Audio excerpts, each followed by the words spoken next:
Kumusta ho kayo dyan mga kababayan? Welcome back sa PH Update. Muli ho tayong nagbabalik sa panibagong reaction video. Hayun na nga, meron ho tayong hindi ganong kagandahang balita. Pero okay lang ho ito.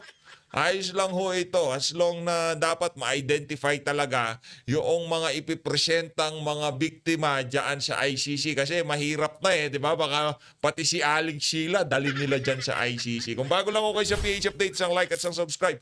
Masaya na ho tayo dyan sa mga gustong sumali sa ating community. Yung join button, nandyan lang ho sa baba. ICC rejects Duterte comes call to impose stricter drug war victim verification. Pero bago ho lahat ng yan, bago ho lahat ng yan, kailangan ho muna natin PTP Laban Street, PTP Laban PTP Street. Laban Street, PTP Laban Street, PTP Laban. Tondo, Pato, Bongo, Hinlo, Mata, Matuleta, Lambino, Rodriguez, Salvador, Kibuloy sa Senado.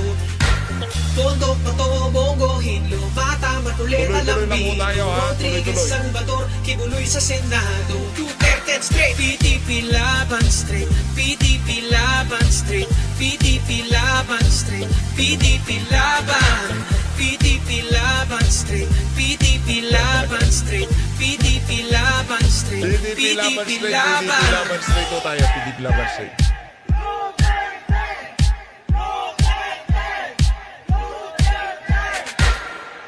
Ang gustong iwasan lang naman ho kasi dito ng kampo nitong si dating Pangulong Rodrigo Duterte, baka ho pati itong si Aling Sheila mapunta dyan sa ICC. 'Di ba? Pati yung mga hindi naman talaga nagurgur diyan sa war on drugs itong si dating Pangulong Rodrigo Duterte para lang makapagpresenta ng mga biktima diyan sa ICC, ang mga kalaban ni Tatay Digong. Kung sino-sino na lang kalad ka rin dyan. Kaya kailangan ho talaga na maging mahigpit yung ICC. Pero wala ho tayong magagawa. Base ho dito sa post ng One News, the International Criminal Court ICC has rejected the request of former President Rodrigo Duterte legal team to limit the list of acceptable documents for verifying victims in the ongoing investigation onto the drug war. Ano ho yan? Yan na nga ho ba sinasabi ng mga abogado sa ating bansa? Hindi ho talaga makakatanggap ng parehas na laban itong si dating Pangulong Rodrigo Duterte dyan sa banyagang bansa na yan. At tandaan ho natin, pugad ho pala ng mga makakaliway ang ano na yan. Dyan nagtatago yung mga kampo ni Joma. Di ba? Yung mga galit kay Tatay Digong, yung talagang pinulbos ni Tatay Digong nung kapanahunan niya, pinadala ho siya doon sa bansa na kung saan napakaraming makakaliwang grupo. Diba? Napaka-ironic lang ho mga kababayan. Pwede naman ho nating litisin itong si Tatay Digong. Pwede ho natin siya litisin dito sa ating bansa. Meron naman ho palang identity. Ayan ho, meron nang ibibida pang sila Christine Conte dyan sa ICC. Ba't hindi ho natin ipresenta sa Pilipinas yan? Hindi na presidente si Tatay Digong. Hindi. Anak ng toko. Dito ho talaga tayo magkakaproblema. Kaya di ho tayo magtataka kung pagka inumpisahan na ho yung pagdinig dyan sa kaso nitong si dating Pangulong Rodrigo Duterte dyan sa ICC, kung maka-encounter ho tayo ng mga witness, ng mga di umanong biktima ng war on drugs si Tatay Digong, nakahalintulad noong issue nitong si Aling Sheila at sa napakarami pang mga hinaharap nila sa media na hindi naman ho pala sila naging biktima ng war on drugs nitong si dating Pangulong Rodrigo Duterte.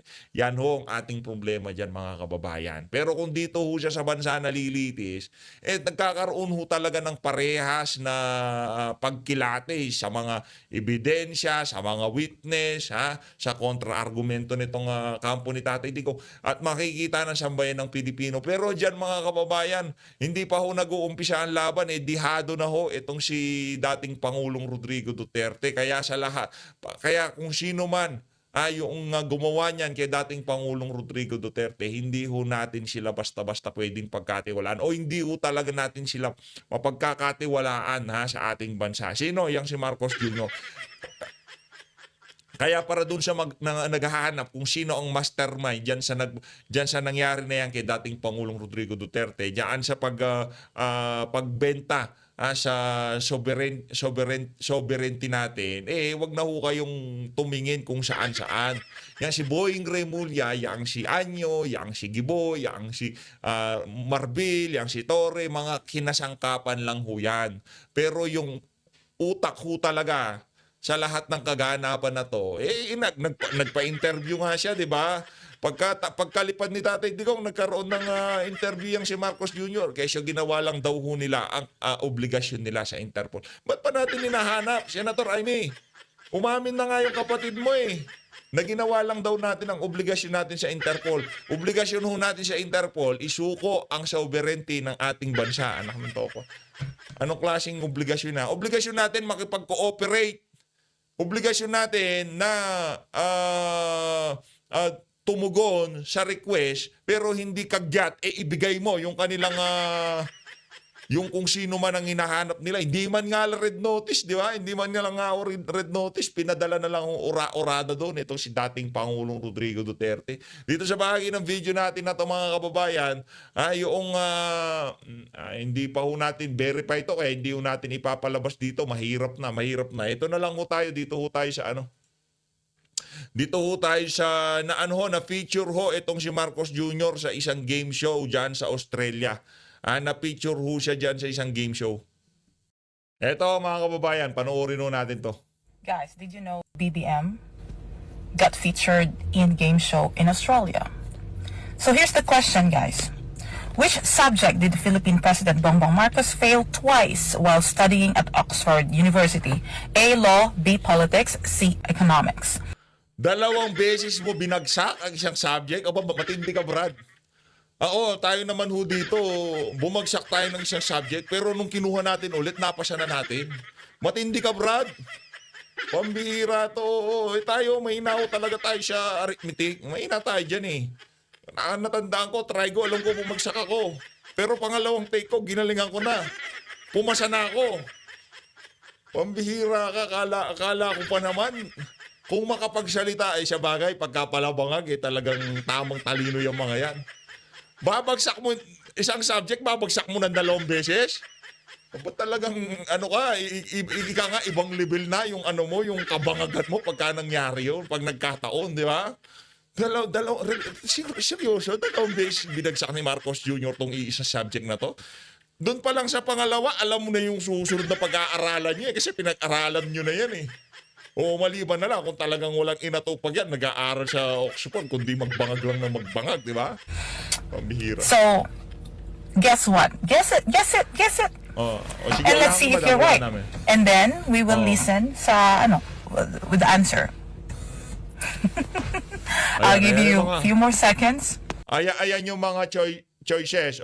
Law, ayan politics, economics. Alin dyan ang binagsak nitong si Bangag sa pag-aaral niya sa ibayong dagat? Ito. To guess it. All right. So if you want to listen to the answer, here's the answer, guys. Which subject did Philippines President Bongbong Marcos fail twice while studying at Oxford University? A. Law. B. Politics. C. Economics. Anak ng tokwa pa, Oxford ka pa. Isang subject, 2 beses mo ibabagsak. Pambihira talaga, oo. President Bongbong Marcos. Well, it sounds like it would be more funny if it was politics, being the president. Right, so you locked in politics. Locked in politics. Correct answer. Tingin ko, hinulaan lang nila yan Ang sagot ho nila, politics. Di ba? 3 choices, pwedeng law, pwedeng economics, di ba? Ang ibinagsak daw ho nitong si Marcos, hula-hula lang, kumbaga. Sige, ano bang ginagawa ng presidente na to sa Pilipinas? Yan, tingnan natin Nako, sumasablay itong presidente na to. Nagbabangag tong si Marcos Jr., puro kabangagan lang sa kapangyarihan ng ginagawa niya sa kanyang panunungkulan. Sabi siguro nitong mga Australian, nakikita nila nangyayari. Tapos yung half-sister pa niya, merong skandalo ngayon dyan sa Australia. Hindi pa ako kumpirmado yun. Hindi ko alam kung totoo yun, siguro, naku, sablay ito sa politika. Palsipikado tong mama na to pagdating sa politika. Okay, B, politics. Tingnan natin kung tama ang sagot nitong si Calvo. Answer is His right name is Chase. How ironic, right? How ironic, right? Oh, ironic ko talaga. That explains. Oh. Twice. Kung di ka ba naman sa kalahating bangag, pag nagbagsak ka ng isang subject, doon sa pangalawang take, siguro yung makukuha mo na dahil magmumukha kang tanga. Isip na yan. Tayo naman, minato tayo, meron tayong binagsak na subject. Mahina tayo siya tapos tamad pa tayo mag-aral. Pero nung pangalawang take natin, kuha na natin. Diba? Hindi tayo nagbagsak ng dalawang beses. Pag nagbagsak kayo ng 2 beses, iba na ho yun. 2 bagay lang ho yun. Bangag kayo or bangag kayo talaga. Tinake mo ang una. Alam mo na pag-aaralan. No? Yung mga, kumbaga, meron ka ng advantage doon sa mga susunod na kaklase mo kasi pinag-aralan nyo na yan. Kumbaga, meron ka ng kodigo, meron ka ng yung mga notes nyo, di ba? Sa susunod na pasok mo, alam mo na pag-aaralan. Yung shit na trago kasi na yan, number, letter, pinaghahalo, ang gulo-gulo na nga ng number, lalagyan mo pa rin. Diba? 1 plus 1, yung doon pa lang, lalagyan pa ng X, Y, Z, A, B. Sino ba namang hindi maano dyan sa... Ang hirap. Ayun. Pero pangalawang take, sinigurado nating makukuha natin. Pero itong si Marcos Jr., di ko naman sinasabing magaling ako dyan. Ibig sabihin lang ng 3 take, merong problema dyan sa mama na yan. 3 take mo ikukuhanin ng ibabagsak. Pambihira nga naman, oo. Sa bagay, ngayon pa lang, sa pagtimon sa ating bansa, kita nyo naman kung anong naging dahilan, kung bakit bagsak siya dyan sa politics. Kaya pagdating sa pamumulitika, talagang sabaw-sabaw ho itong administrasyon na to. Pakinggan ho natin ang interview nitong si Atty. Conti, ha? Kesyo hindi daw makatao. Ang mungkahi ng kampo ni Duterte, natatanggaping ID sa pre-trial chamber. Yan ho ang kanyang dininig ka naman. Masaya ka na niyan, Atty. Conti, pati barangay clearance pwede nang tanggapin diyan sa ICC. O baka pati reseta ng gamot okay na yan 'Di ba? Ano pa ba yung mga nakalagay dito? Maliit to nandito to na kay Ma'am Pebbles to. Ito yung mga tatanggapin nila. Ang dami, overseas Worker Farewell Administration, OWA ID, OWA E-Card, Department Labor Employment ID, DOLE. Senior Citizen ID, o pati reseta ng gamot tatay, sinali na. Pantawid Pamilya Program, yung 4-piece ID, kasali na rin yan. Kaya yung mga taga na sa DSWD, ha? Pagka hiningan kayo, may nag-request ng ID sa inyo, kailangan niya sa ICC. Ano pa ba kailangan dito? Ano pa bang pwede? TIN. Yan TIN, madali lang yan. Postal ID, nako po. Barangay certification, okay. Mga barangay captain. Pero pagka meron nang hingi ng certification sa inyo, gagamitin sa ICC, bigyan nyo lang kaagad. Kahit totoong bangag yan, nagtutulak, gumagamit, para gagamitin lang sa ICC, bigyan nyo kagad. Walang problema yan. Seaman's Book, Seafarer Records Book, Police Clearance, lalo na dyan sa PNP. Hingi ng police clearance, biktima ng war on drug ang kapamilya, automatic dahil gagamitin yan sa ICC. Makipagtulungan kayo. Di ba? ICC yan paano ba yan? Walang jurisdiction. Hindi mo ba tatanungin ng ating mga ahensya ng pamahalaan kung saan gagamitin? Dapat pagka sinabing ICC, di pwede yan. Walang jurisdiction. Bakit nyo dadalhin dyan yung mga dokumento na yan? Philippine Statistic Authority, PSA, Marriage Certificate, PSA, Birth Certificate, solo parent ID card. Saan kinukuha yan? Munisipyo, walang problema. Ito ang matindi dito, Baptismal Certificate. Tatanggapin yan. Kulang na lang ho talaga yung yung certification ng mga marites sa karsada. Tatanggapin na rin. Ito na, masaya ka na niyan, Atty. Conti. Pati reseta ng gamot, isama nyo na rin yun. Mantakin nyo pati baptismal certificate, ang dadaling dayain yan Di ba? Ano ba kailangan? O, barangay clearance. O, sana ibigyan mo ko 2,000, putang ko si Kap. Bagyan na certificate to para sa ICC. Nako, ano na ho ito mga kababayan. Ngayon pa lang nakikita na natin na mayroong problema itong mangyayaring pagdinig sa ICC. Kaya gawing stricto kasi pagka kumuha ka ng driver's license, halimbawa, dadaan ho yan sa napakarahabang proseso. Halimbawa, pasaporte, magpapasa ka ng birth certificate mo, magpapasa ka ng ano ba yan, yung form mo, o kung ano pa man, proof of billing, address, o kung ano pa man yung mga requirements yan. Kumbaga, dumadaan sa proseso bago mo makuha yung pasaporte mo. Kung ano man yung mga dokumentong hinihingi ng kampo nitong si Tatay Digong, yung unang proposal nila, meron hong dahilan. Pero ito, baptismal certificate, anak ng tokwa. Inaanay na yung baptismal certificate o kung nawala man yan, ang daling gawin yan eh. Sino ba nakapirma dyan? Diba? Solo parent ID card. Ano ho ito? Yang mangyayari ho na yan sa ICC, ungguyan ho yan. Unang request ng kampo ni Tatay Digong dahil lumabas sa social media. Di ba? Kesyo, ito daw biktima, maya-maya hindi naman pala. Nagurgur siya sa administrasyon ni Marcos Jr. Kesyo, biktima, hindi naman ho daw. Namatay siya ng COVID. Yan ang problema natin dito. Kaya sigurado yung mga, basta markahan nyo na lang ho, tignan na lang ho natin kung ano magiging development dyan sa ano na yan, magiging pagdinig sa kaso ni Tatay Digong dyan sa ICC. Pero ngayon pa lang ho, nakikita na ho natin yung hindi pagiging parehas, yung pagbaling sa prosecution netong pre-trial chamber na to. Grabe naman yan. Lahat na lang, okay, ayusin natin. Kaso limitahan natin dito sa mga ID na ini-issue ng pamahalaan. Ang dali lang naman kumuha ng ID. Diba? Yung birth certificate, yun, goods na tayo dun. Kasi PSA yun eh. Hindi pwedeng basta-basta lokohin yun eh. Pero yung barangay clearance, baptismal certificate, ano yan, ungguyan? Ito, nandito. In the light of this consideration, the Chamber accept document proposed by registry as proof of identity for applicants and those acting on behalf.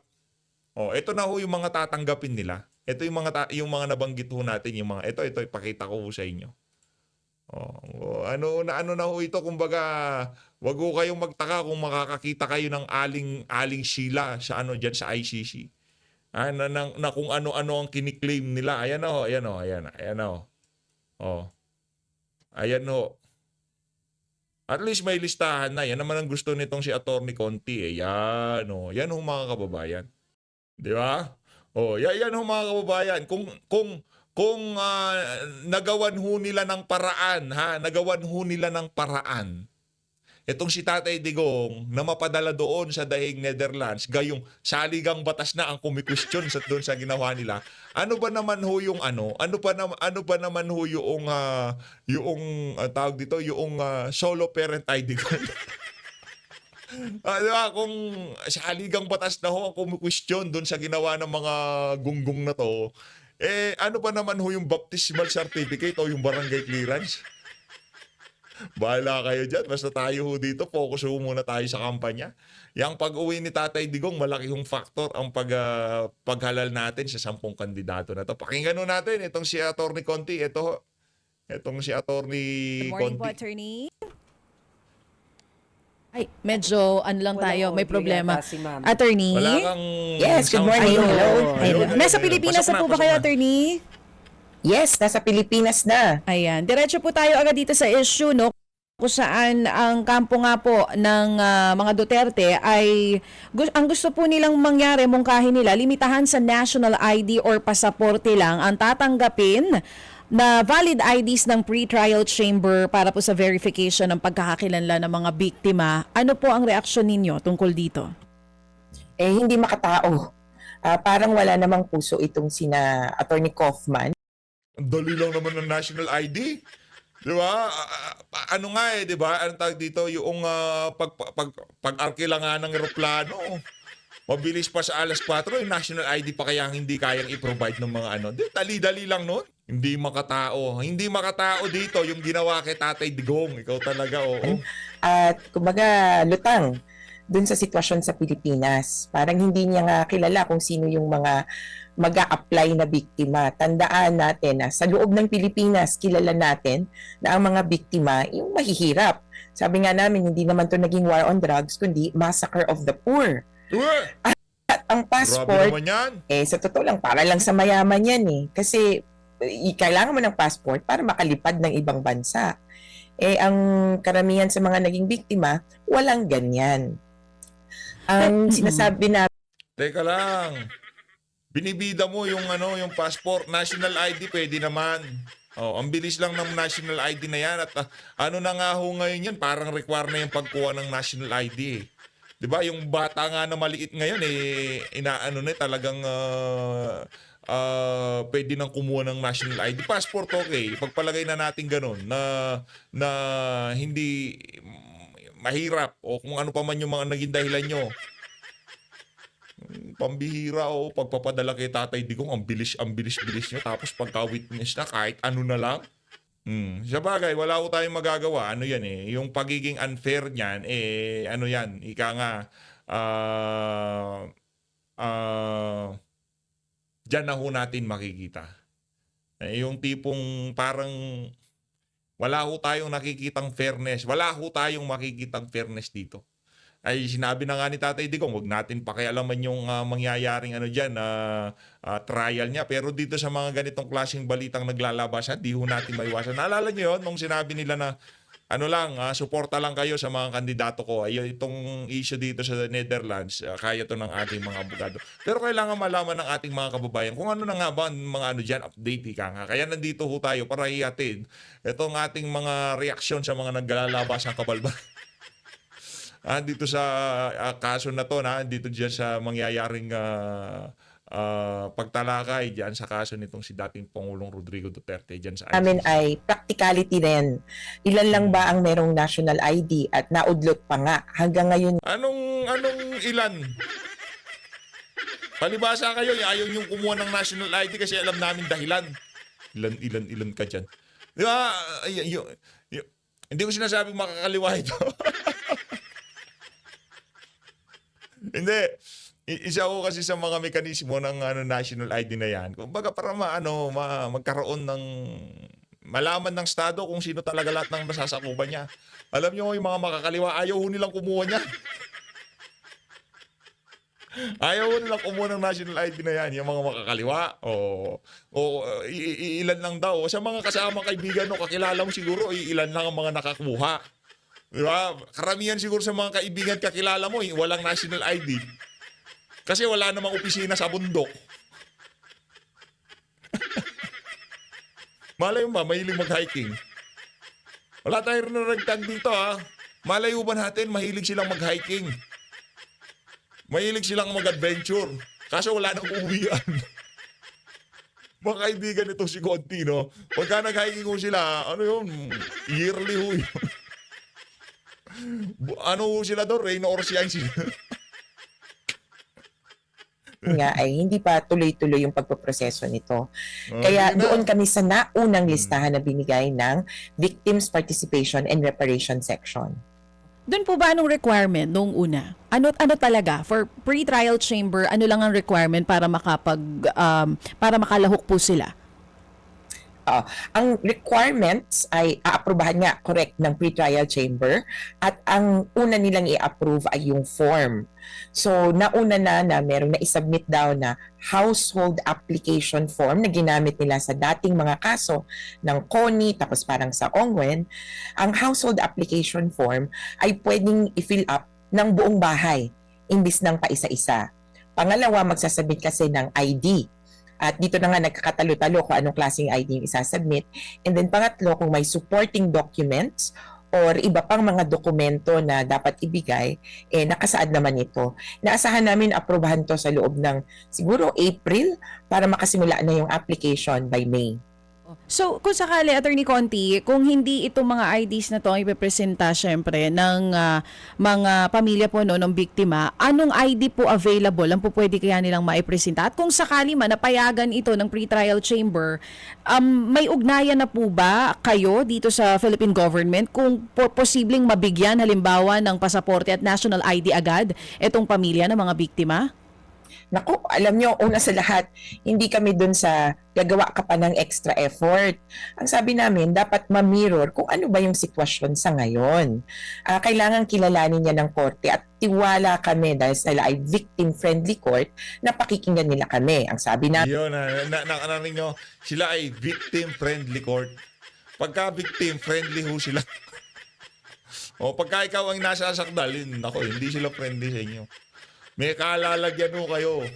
Yan ang sinasabi ng mga abogado sa ating Pilipinas. Napakalayo ho ng proseso dyan sa ICC sa ating bansa. Dito kasi sa ating bansa, talagang kahit ikaw, you are presumed innocent until proven guilty.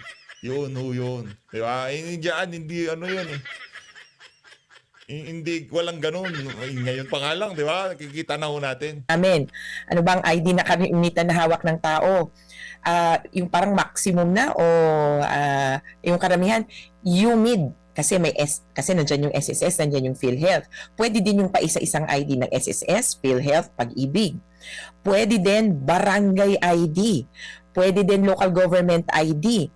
Doon sa mga nag-eskwela kasi pwedeng itrato yung mga anak na biktima or indirect victim ng pagkamatay ng kanilang mga magulang, pwedeng school ID. Marami pang ibang ID na kumbaga hawak na natin. At sabi nga namin, yung ultimo, birth certificate dapat ay acceptable na. Kaya lang, medyo sa Pilipinas, ang hirap kasi, para makakuha ng Yung birth certificate, medyo okay na yan. Okay na ko tayo dyan.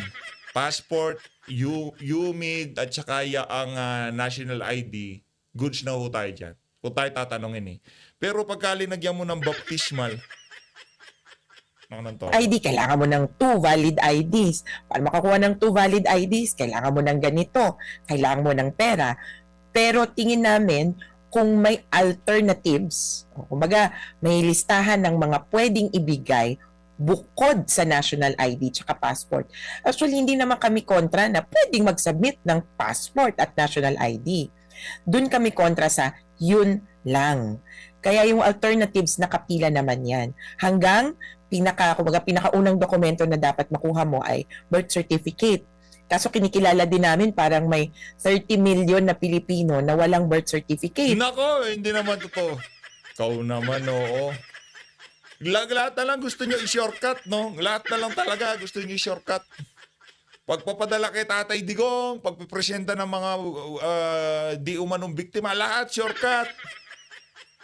O, pag natapos tong administrasyon na to, anak ng tokwa, talaga naman, may kalalagyan yung mga walang yan. Ibig sabihin, doon na mapag-uusapan yung mga kakulangan o pagkakamaling ginawa nila. Wala ko tayong ibig sabihin dyan.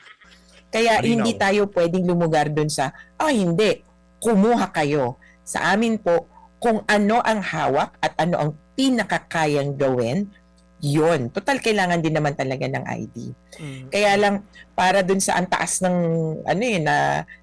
passport, nako, mahihirapan yan, lalo na yung karamihan sa mga biktima. Oo, additional burden pa yon kumbaga para dun sa mga victims natin. Pero Additional burden pa yung kawawa naman yung mga victim nating mga di umanong nagtutulak at mga 'di ba?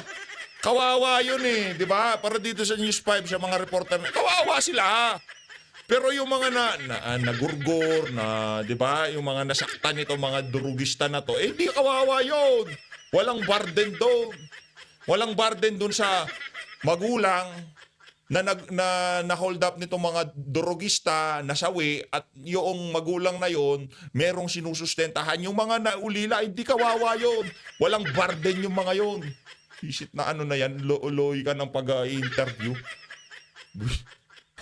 attorney, gaano kadami po ba yung tinatarget natin na maisa Gusto nyo makita yung nag-i-interview? O wag na ho natin ipakita. tama bilang Ayun na, lumabas. Hindi ko nakasalanan yun. Pero mali ho yun, burden pa sa mga biktima. Biktima ka agad? Paano kung talagang nagtutulak sila ng droga? Madam naman, kayo naman, huwag naman nung ganun. Enkwentro. Nabaybas siya. Nagbebenta ng droga. Lumaban sa pulis. Biktima ba siya? Kawawa siya, ganon. Burden pa sa kanya yung pagpo-provide ng mga yung kamag-anak niya para sa mga identification nila. Walang yan. Ayoko na sa kung pagkaganyan ng natin, diskartihan natin, di ba? Burden. Huli ka Brad. Nagbebenta ka, asset yung binibentahan mo. O naka-disguise na pulis. Kunyari, bumibili ng droga. Lumaban ka. Ngayon, nasawi ka, biktima ka. Ikaw pa biktima, ikaw na naninira ng buhay ng mga kabataan. Pakipaliwanag nga madam. Sana sa pamilya mo, walang malulong sa ipinagbabawal na droga. Yun na lang ang dalangin namin mga Pilipino. Sa mga kumakampi, sa mga drogista, lalo na dito kay Ate Reporter, sana sa pamilya mo walang mabiktima ng ipinagbabawal na droga. Sa bagay, di chikot naman hata kayo lahat. Di security guard o kung ano pa man. Kaya hindi mangyayari sa inyo ang nararanasan ng mga ordinaryong Pilipino. Tuloy! Stigo, among the victims of EJK. Among the victim. Hindi natin among the alleged victim of EJK. Victim ka agad! Kung ganun pala, ano na natin? Ang tawag dito, sintensyahan na natin tong si Tatay Digong. Bigay na natin yung kanyang yung pupukin na natin yung martilyo. Guilty na kagad. Victim pala kagad eh. Ayun na nga mga kababayan, hindi na ako natin pasasagutin. Dito na ako natatapusin ang ating video. Burden daw, anak ng topa. Kayo na nga ang naninira ng buhay ng mga kabataang Pilipino. Kayo na nabigyan ng pagkakataon kahit alam natin na mga falsipikado yung mga yung mga kamag-kaanak ng mga di umanong nagurgur dahil sa war on drugs, ha? Kayo pa ngayon ng burden, kayo pang mabibigatan diyan sa pagpo-provide ng mga na yan. Yung mga anak nyo na nga yung mga pinaghihinalaan. Tayo nga dito pinaghihinalaan eh. Pero tayo sigurado dito sa PH update. Kung yan ay stray bullet, sigurado tayo merong pananagutan ng pulis. Halimbawa, nagkaroon ng enkwentro, pak! Ganon. Pak! Lumabas yung bala. Lumabas. Ngayon, meron siyang ini-aim. Kaso hindi naman yun ang tinamaan. Collateral damage, wala ho tayong magagawa. Ganun ho talaga ang buhay. Yun hong realidad. Pero ang tanong, intentional ba yung pagkakagurgur dun sa mga nadamay? Ganun ho eh. Sa gusto natin, sa kahit na anong larangan, meron ho talagang collateral damage. Lalo na pagdating sa peace and order. Wala ho tayong magagawa dyan. O halimbawa, yung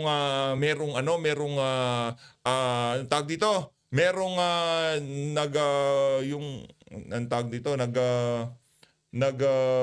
ginawang hostage yung isang individual. In-exhaust niyo na lahat ng possible paraan para masagip 'yon. Ngayon napatamaan niyo yung may hawak doon sa kung sino man 'yon. Yung pagtama niya, nasaksak niya pa rin 'yon. Nasaksak niya pa rin yung hawak niya doon sa hinahawakan niya. Collateral damage. Wala tayong magagawa doon. That's life, ika nga. Pero sigurado natin dito mga kababayan. Ito, sinisigurado ko sa inyo. 100%, 10,000%. Garantisado, sigurado. Hindi ho kayo maililink dyan sa ipinagbabawal na droga kung ni minsan, hindi kayo humawak, di kayo tumingin, di kayo umamoy, di nyo pinakialaman yung buwisit na illegal substance na yan. Yun ang sinisigurado natin dito. Collateral damage, naniniwala tayo. Minsan meron ganun. Kunyari yung bus. Ito na lang ordinaryo. Wala nang law enforcement dito. Tumatakbo ang bus, nabundol. Yung mga nasa bus, lahat na kalahati doon, nagurgur. Aksidente. That's life. Ano magagawa natin? Ganun ho ang buhay sa gusto natin. Mangyayari kung ano man yung mga kinakatakutan nating mangyari. Kagustuhan ba ng driver na magurgur ang kalahati ng kanyang sakay? Hindi. Hindi niya kagustuhan yun. Kagustuhan ba ng pulis na pagkabit niya ng gatilyo, may tatamaan dyan, hindi naman pala siya ini-aim? Kagustuhan ba ng nagmamaneho sa motor na makabundol siya, makasagasya siya, o kung ano pa man? May mananagutan, pero sa ayot sa gusto natin, yan ho ang bagay sa buhay na hindi ho natin mapipigilan. Ika nga, nandun ka sa maling lugar, sa maling oras at panahon. Yun ho talaga ang mangyayari sa inyo. Pero sigurado ho natin, yung mga hinahabol ng mga pulis nung panahon ni Tatay Digong, once upon a time sa buhay nila, humawak sila, inamoy nila, tinikman nila yung ipinagbabawal na droga na yan. Kaya nasang kuto sila. Ngayon, yung mga nagbago na at napasama pa rin, wala ho tayong magagawa. Pinasok nyo yan eh. Nakaladkad na pangalan nyo dyan eh. Ano magagawa natin? Yun ho yun. As always, maraming salamat po sa pagsuporta sa PH Update. Ha? Kaya naman, kailangan natin PDP iboto. Laban Straight, PDP Laban Straight, PDP Laban Straight, PDP Yan lang ang Laban. bili ni Tatay Tondo, Digong. Pato, Bongo, Hinlo, Yan lang Bata, ho, Matule, sila lang ho ang bili niya. Palambino, Yan, yung mga Rodriguez, yan. Salvador, Kibuloy sa Senado. Tondo, Pato, Bongo, Hinlo, Bata, Matule, Palambino, Rodriguez, Salvador, Kibuloy sa Senado. Duterte Straight, PDP Laban Straight, PDP Laban Straight, PDP Laban Straight, PDP Laban, PDP Laban Straight, PDP Laban Straight, PDP Laban Straight, PDP Laban.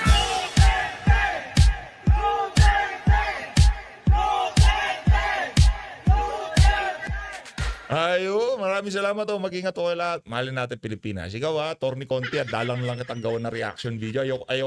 Ayoko kasing ginagawa ng reaction video itong si Torny Conti. Puro palsipigado mga lumalabas sa bunganga niya. Maingat o kayo lahat. Mahalin natin Pilipinas.